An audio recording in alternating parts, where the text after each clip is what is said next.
You know, so many Republicans came into this impeachment trial clearly with their minds made up. Did you go into this trial thinking that you'd be able to bring 17 Republicans over to the view that Trump was guilty, or was this about the larger principle for Democrats? I think all of the impeachment managers as a team made the decision that we were presenting this case to 100 senators, as well as to the American people. And we did that through the evidence. You know, we worked really hard, along with a tremendous team of professional staff, to present a case to the people of what happened on January 6th, and even leading up to January 6th. And I think that there's no question in anyone's mind that the President of the United States incited insurrectionists to not only storm the Capitol, but to try and stop our republic, the peaceful transfer of power. As you heard from Mitch McConnell's own speech, he said the House managers proved the facts. They proved the facts of the case. And he even pointed to the events leading up to that insurrection and the fact that we made that case.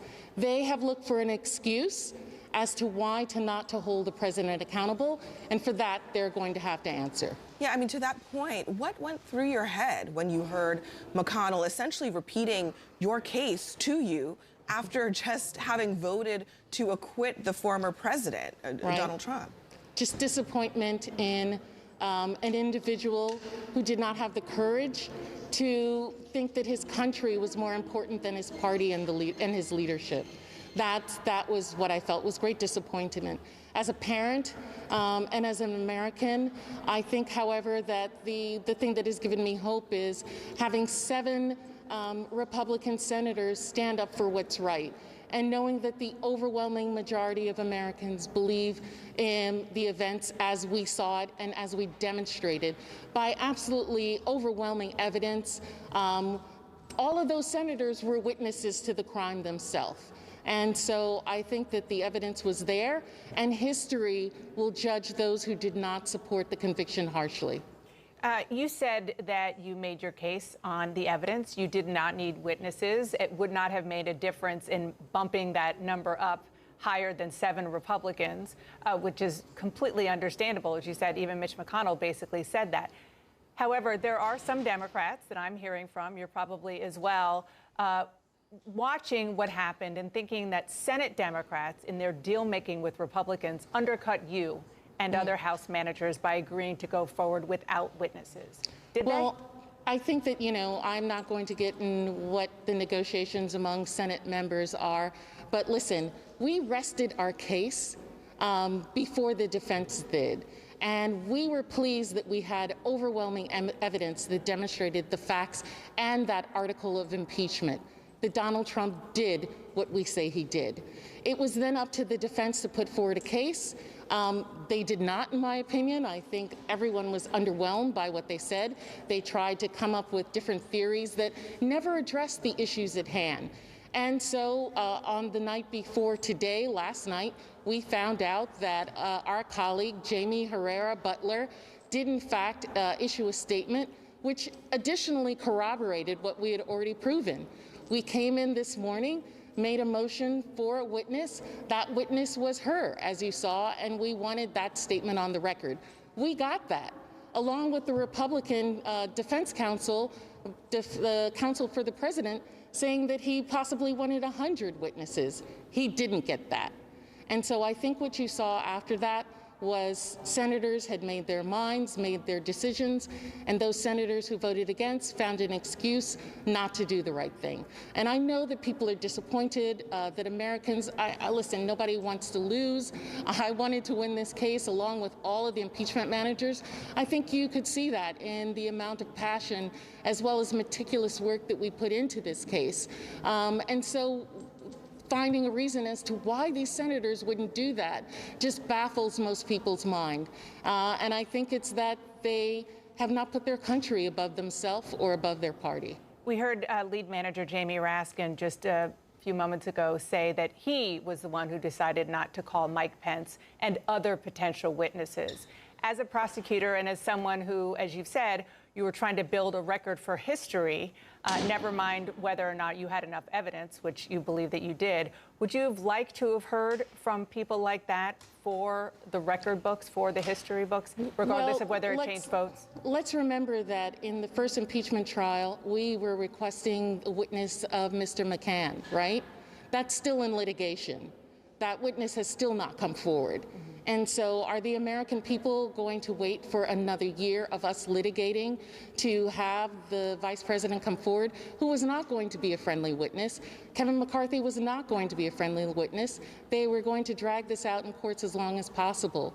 We believe that the evidence has shown what in fact happened in an overwhelming manner, and that history will judge it that way, as well as the American people saw what happened on January 6th. And, you know, the case was presented and the evidence was there. And whether those individuals came forward and spoke is never to be known.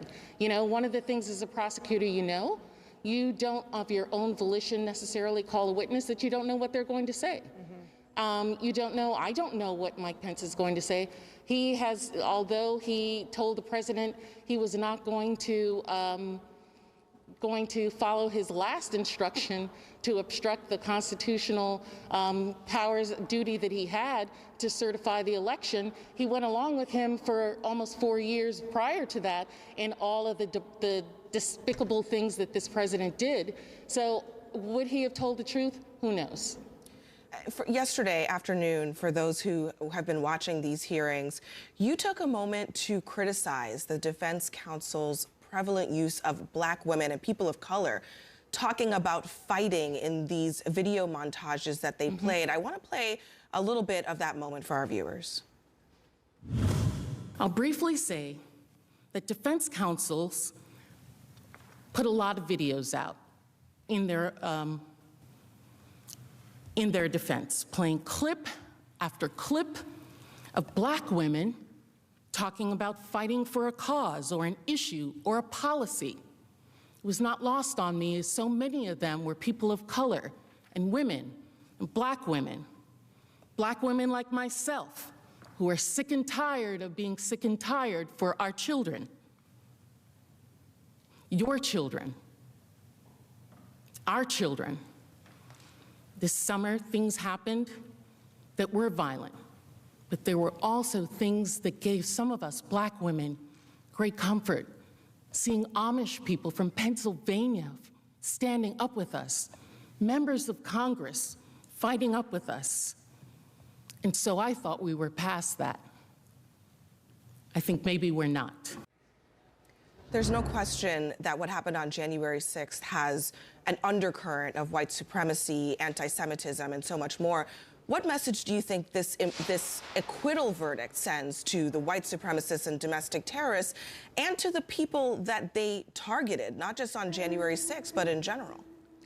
Well, I think you've seen through the actions of some members of both the House and the Senate that they agree with some of those actions. Some of them agreeing with it on January 6th and immediately thereafter, and some potentially by their vote. And I think that we need to be careful of what we have going on in this country, the kind of rhetoric as well as actions that have been condoned and fanned and flamed by the past president, Donald Trump. But I want everyone also to be aware that the majority of senators did not agree with that and voted against it. And the majority of members of the House in impeaching President Trump also agreed that that is not America. And so that as well should give us hope. There's a lot of work that we have to do. Listen, Abby, I believe that as a Black woman, I had a responsibility to say something. If we're put in those places and put in those positions, that to whom much is given, much is required. And that was not an opportunity and not a place that I would not speak about what they were attempting to do in terms of dog whistles and gaslighting that was happening in those videos. And I think that we're going to continue to see people stand up, people like yourself, people like me, people like Dana Bash and others who believe in what's right and are going to call it when they see it. You're also a prosecutor, and there's now the possibility that Trump could be charged criminally or civilly for for some of the things that happened on January 6th and before that. Would you bring that case? Would you recommend that the Biden Department of Justice bring a criminal case against Trump now? Well, I think that my job right now is to be a member of the House of Representatives. I'm not going to try and tell both the Justice Department, who will be run by amazing, fine people. I want to shout out my sister, Kristen Clark, who's heading up the Civil Rights Division coming up. And then to those individuals who are in the New York the Attorney General, as well as in Fulton County. They're going to make decisions that are appropriate for their people, for the American people, and we'll wait and see. Would you agree, though, that he is criminally liable at this point? Listen, I think that the charges that we brought were in fact criminal. I think that we proved that he is in fact an inciter-in-chief. That is in fact criminal for an individual to raise themselves up, to try and destroy this republic. He led an insurrection, albeit an attempted one that failed, but an insurrection against the republic. That is a high crime and a misdemeanor. Before we let you go, we wanted to ask you to just reflect on what it's like to be a House manager in such a historic event like an impeachment in the trenches with your Democratic colleagues, many of whom, I should say, including yourself, are part of the younger generation of the Democratic caucus. Oh, well, thank you for saying that I'm younger. I don't know if my children would agree with that. But what I will say is that, you know, no one could be finer than to have a lead manager like Jamin Raskin, who I also had the pleasure many, many years ago of being his student in law school as well. And so I think that there was a camaraderie, but also a teamwork, and knowing that we were there for a higher good, to demonstrate that we will fight for this republic. Everyone just dug in. There was no great personalities. No one was better than the other. Everybody did the work, really trying to be very thoughtful, supportive, even critical of one another as we tried to prepare for this trial. Because who would have thought that a president of the United States would try and overthrow our government?